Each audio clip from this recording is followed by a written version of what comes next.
Chester is a city steeped in history and culture, retaining clues to its important historical past on every corner.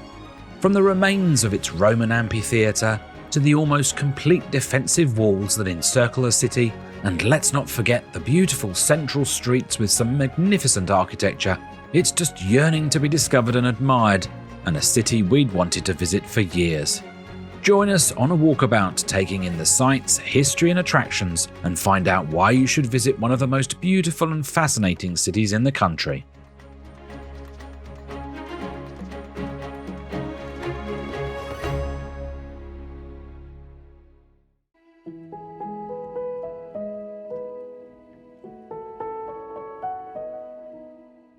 Chester is in the northwest of England in the county of Cheshire, positioned close to the border with Wales and just 27 miles from the vibrant city of Liverpool. We begin our walk by one of the original entrances into the walled city, Watergate, right next to the Chester Racecourse, the oldest still in operation in the world. The first recorded races at Chester took place in 1539, and it's been in continuous operation ever since. It hugs the banks of the River Dee and is nicknamed the Rudey. The original site was submerged underwater for several centuries until an accumulation of silt produced an island in the middle of the river. As the name suggests, Watergate was once beside the river and would have been the main port of goods arriving by sea. The river was deep enough for ocean-going vessels to reach Chester. The gate we see today is elegantly Georgian and built in 1788, replacing a smaller fortified medieval entrance.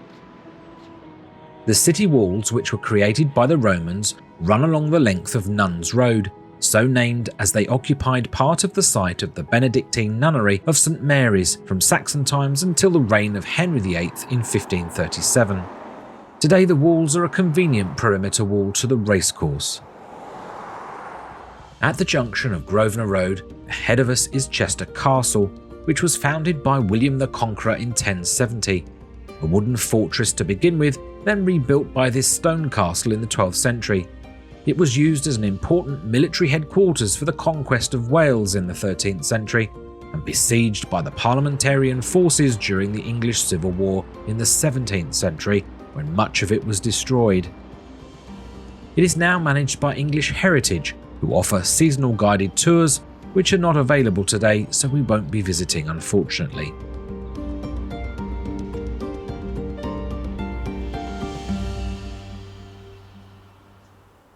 The castle's prominent position overlooks the banks of the River Dee, and the city wall walk allows us to catch glimpses of the waterway.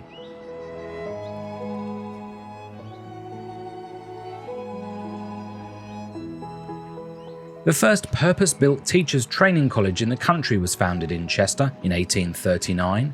The future Prime Minister William Gladstone was one of the founders.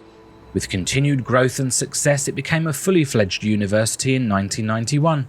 This building was opened in 1842 by Gladstone himself.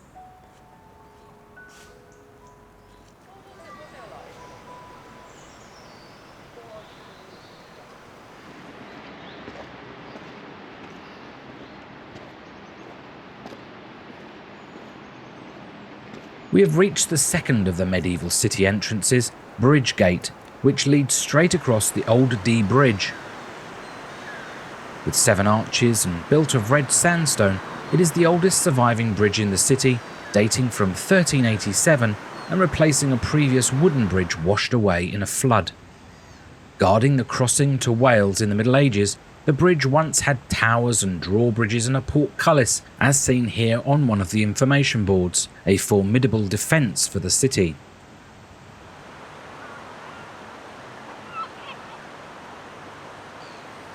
From the walkway on top of Bridgegate, we can look up Lower Bridge Street and see some of the interesting buildings we've yet to explore. Facing the river, a building attached to the bridge in 1913 provided the city with hydroelectric power for 40 years before becoming a water pumping station. It's now disused and in a bit of a state as the river silts up here.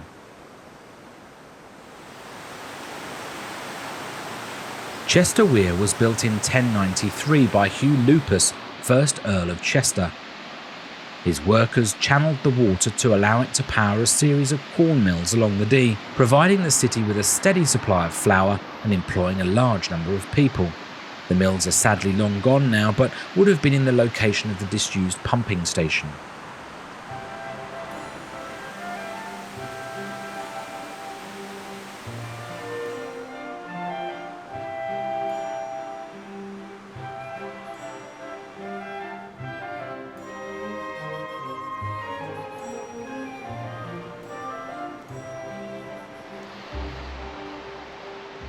Continuing on our city wall walk, we begin to climb up above the riverfront promenade.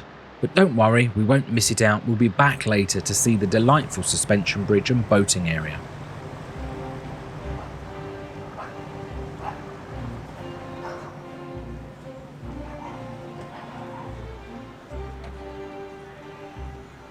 The path begins to lead us towards Newgate, and we tiptoe up the wishing steps which were built in 1785.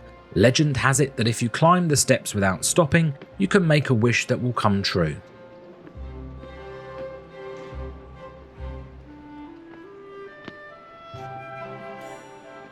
At this height, we can get a good view of the city's Victorian and Georgian back streets, some of which remind me of the Coronation Street set, like this ginnel.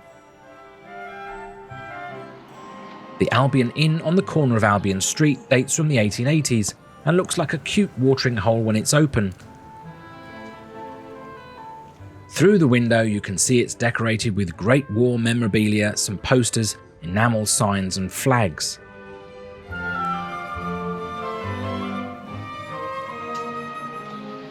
Parallel with the city walls on Park Street is a beautiful example of 1650 timber-framed architecture known as the Nine Houses. These almshouses were built by the local merchant Thomas Aldersey to provide homes for the poor and elderly people. The houses were originally occupied by 9 families, but the number of homes were reduced to 6 in the 19th century. Close to collapse in the 1960s, they were restored by the City Council and are now privately owned but remain a valuable part of the city's heritage. Looking over the city walls, we can look down into the Roman gardens and get our first taste of Chester's earliest past. Let's move along to Newgate so we can step down into the gardens. Newgate is the most recent addition to the city walls, only built in 1938 to relieve the traffic issues in this area of the city. If you look to the left, the much smaller archgate is the original Wolf Gate dating from the 12th century. The origins of its name are unknown. For a time it was called Pepper Gate as Pepper Street passes through it, but then for another unknown reason it reverted back to the original name. The bridge was designed by Sir Walter Tapper and his son Michael and opened by the Mayor of Chester.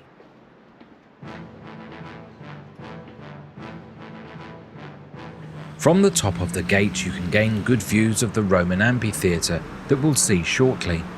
When the Romans came to Chester, they called the city Diva Victrix, building temples, baths and theatres.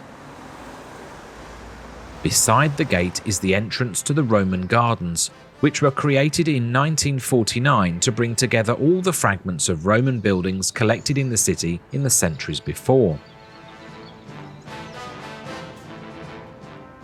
The largest piece is the remains of the Roman bathhouse found on Bridge Street in the mid-1700s.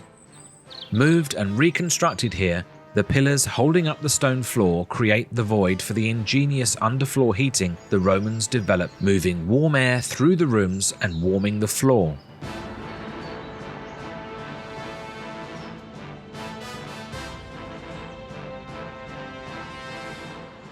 This mosaic floor is a modern-day recreation to welcome you into the space.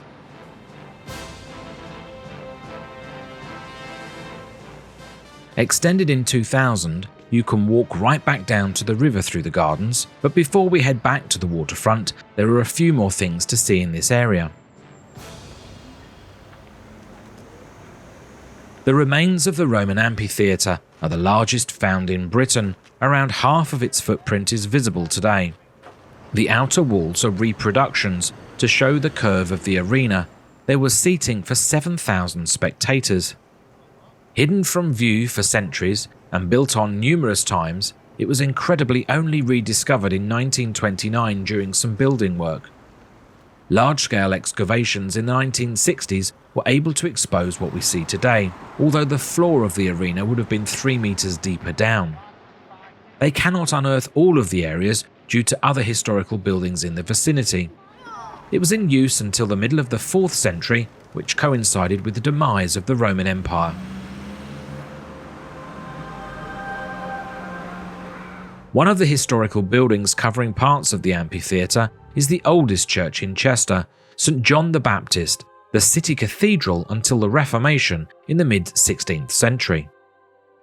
Founded in the late 7th century, it is positioned outside the city walls and shows the scars of its complicated history, with many ruins surrounding the smaller Victorian restored church on this site now. The eastern wing was demolished following the dissolution, and the church was effectively demoted to a parish church. The ruins include the Norman chancel, the Lady Chapel, and 2 side chapels. The original church took over 200 years to build and was twice the size in length of the current church. We do encourage you to have a look around inside. Many of the Norman features remain intact. The Great West Window tells the story of St. John's.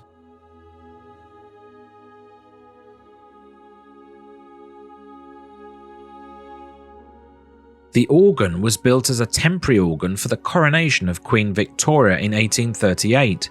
It was then rebuilt for St. John's, transported to Chester by barge, and installed at the west end of the church.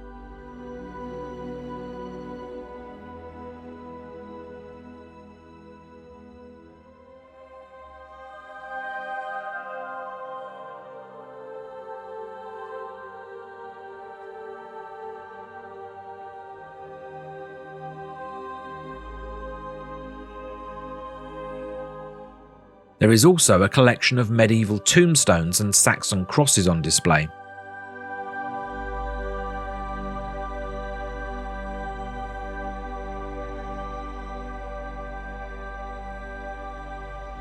There is a medieval reenactment going on outside today.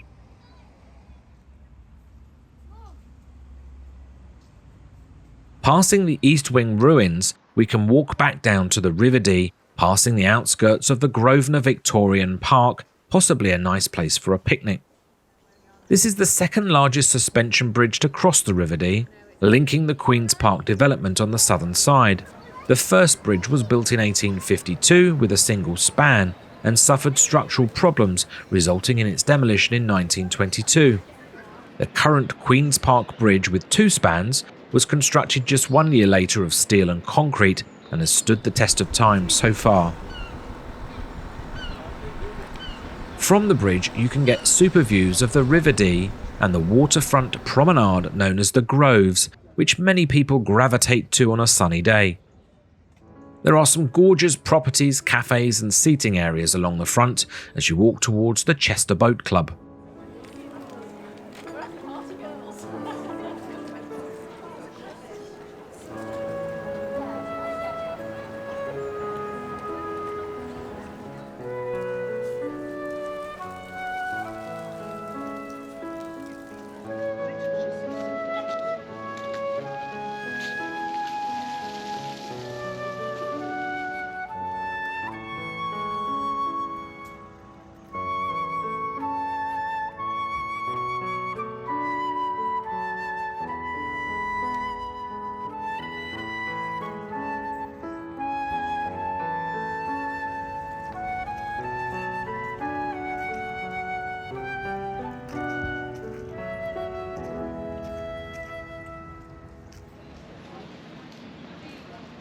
Just past the old bandstand that was built in 1897, you can board a 30-minute riverboat trip with Chester Boats. Heading upstream under the Queen's Park suspension bridge and through the picturesque suburb of Burraton and the bends of the Chester Meadows, a commentary provides information on the river and the surroundings as you enjoy the views and maybe a drink from the bar.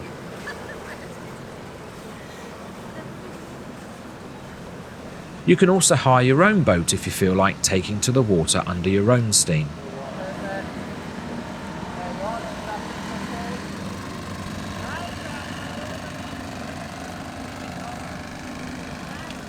Back at Old Dee Bridge and passing under Bridge Gate we visited earlier, let's explore Lower Bridge Street and make our way up into the centre of the city. Built in 1664 to replace a building destroyed in the Civil War, the Bear and Billet is an amazing example of the black and white half-timber frame buildings you can see all over the city. Once a townhouse for the Earl of Shrewsbury, it became a drinking tavern and still contains many of its original fixtures. The pub was also the birthplace of the grandmother to Beatles legend John Lennon in 1873.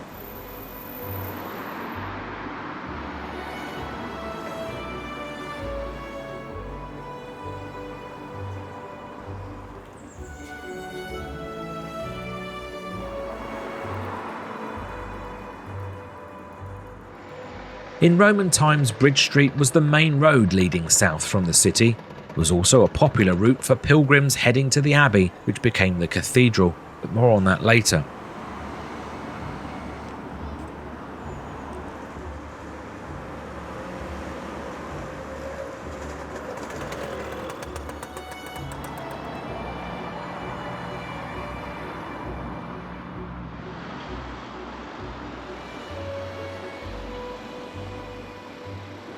Further up the street is the Old King's Head. Dating from 1622, the blue plaque outside tells us Randall Holme I lived here and was mayor of the city in 1633. 4 other generations of the family were heralds and historians in the city.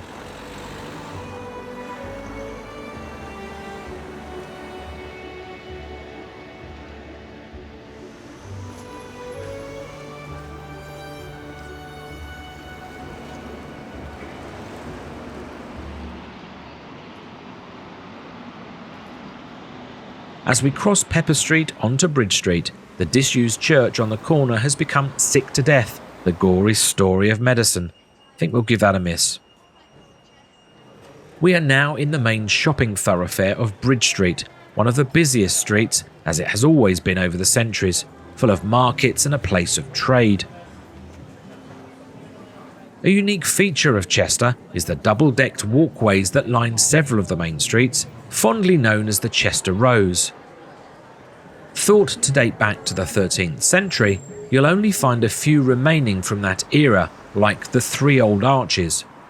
The others being built in the late Victorian period, when the black and white wooden facades became fashionable again.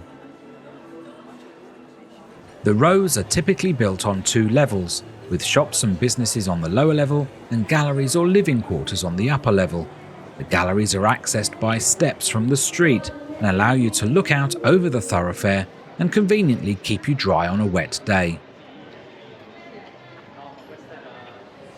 You'll find a complete second set of shops, cafes, bars and restaurants on the upper levels, so do make sure you explore.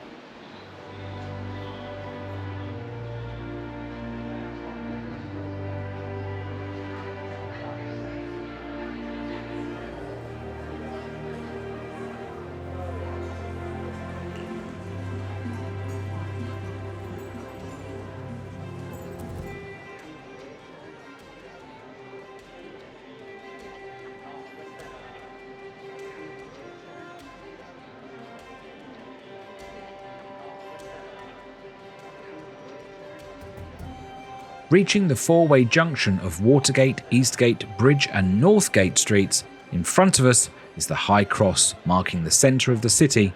This 14th century cross was broken up when the parliamentarians captured the city in the English Civil War. Only the top was saved. It was restored and reinstated near its original position in 1975. Let's take a walk down Eastgate Street and head for the famous timepiece that sits on Eastgate, part of the city walls. The permanently open gate is thought to be the 4th version of the city gate and is positioned on the site of the original entrance to the Roman fortress of Diva Vitrix.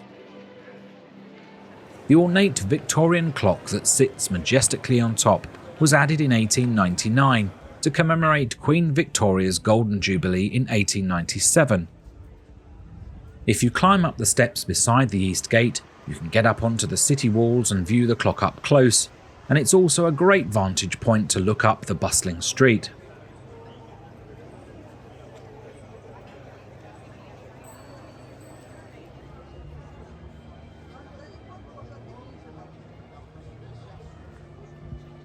Said to be the second most photographed clock in the country, only Big Ben in London gets more visitor snaps.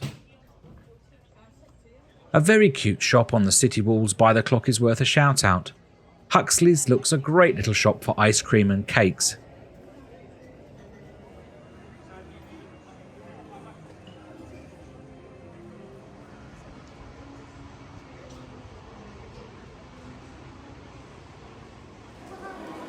Within the city walls, beside the gate, is the luxurious 5-star Grosvenor Hotel. Built in 1865, this was the site of two former inns, the Golden Talbot in the reign of Elizabeth I, which was demolished to make way for the Royal Hotel. The likes of Princess Diana and Queen Elizabeth II have stayed in this prestigious hotel.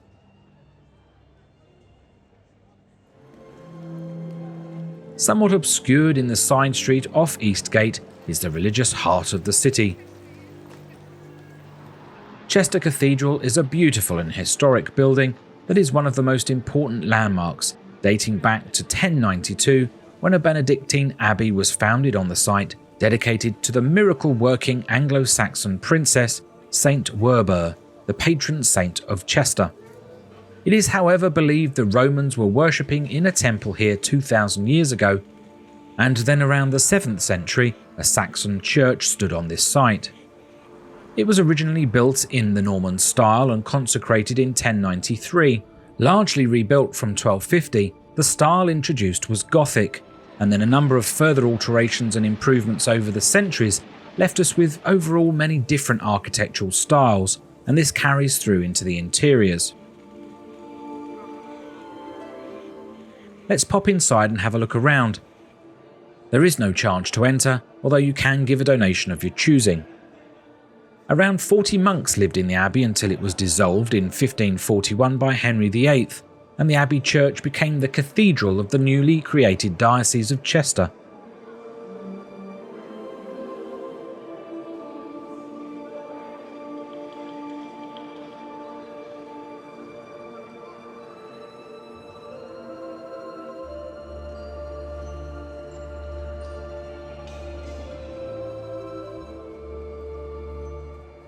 They have a number of guided tours available at £6 a ticket, and also a £14 1-hour tower tour where you can see Chester, Wales and 5 counties of England from the top. Check out their website for more details and current pricing.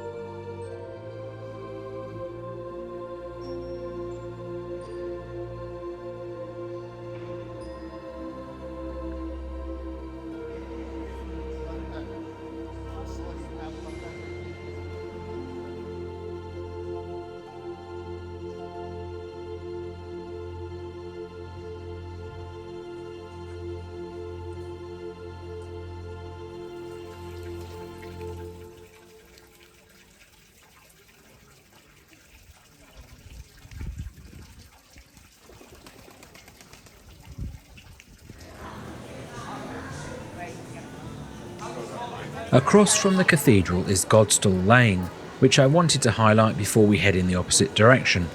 Meaning God's Place in Old English, the lane is one of only 4 medieval lanes remaining in Chester and would have been a route to the Abbey of St Werburgh.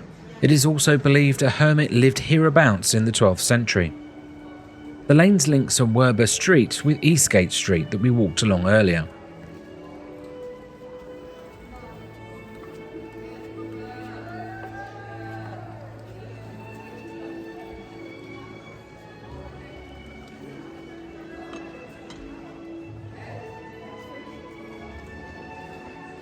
From the cathedral, walking up onto Northgate Street, ahead of us is the Chester Town Hall, designed by the architect Williams Henry Lynn of Belfast.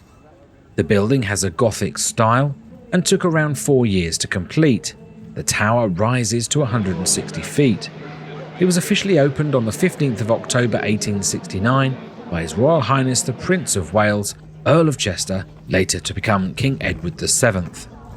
The town hall remains the centre of activity for the Lord Mayor and the Sheriff of Chester.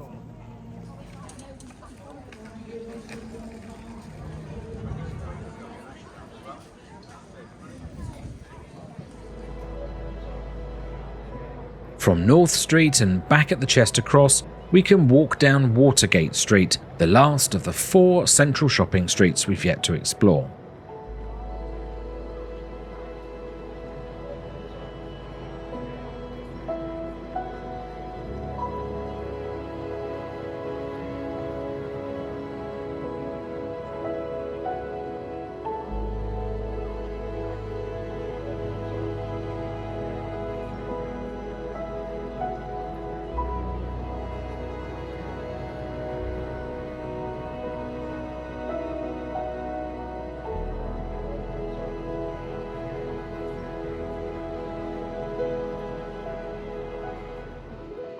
The street leads us back to where we started our video at the Watergate.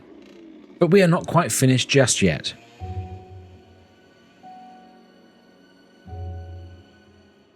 On the corner of Grosvenor Street is the free-to-enter Grosvenor Museum that tells the story of Chester and Cheshire from prehistoric times to the present day. It houses a wide range of collections in its beautiful building, including Roman archaeology, natural history, art and silver.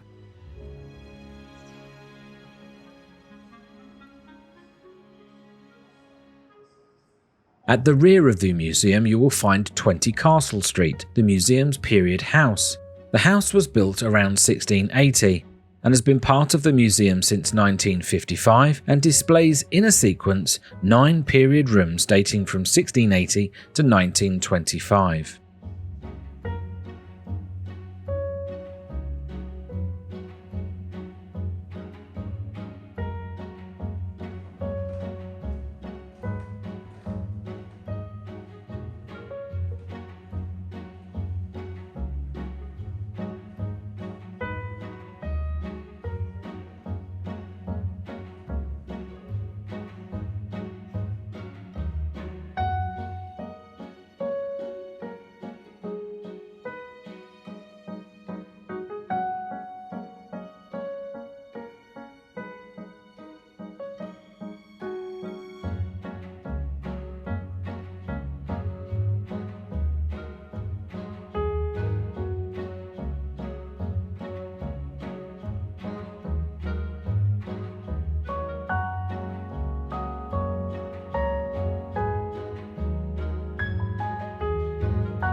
Our time in Chester was filled with wonderful walks along the city walls and river banks.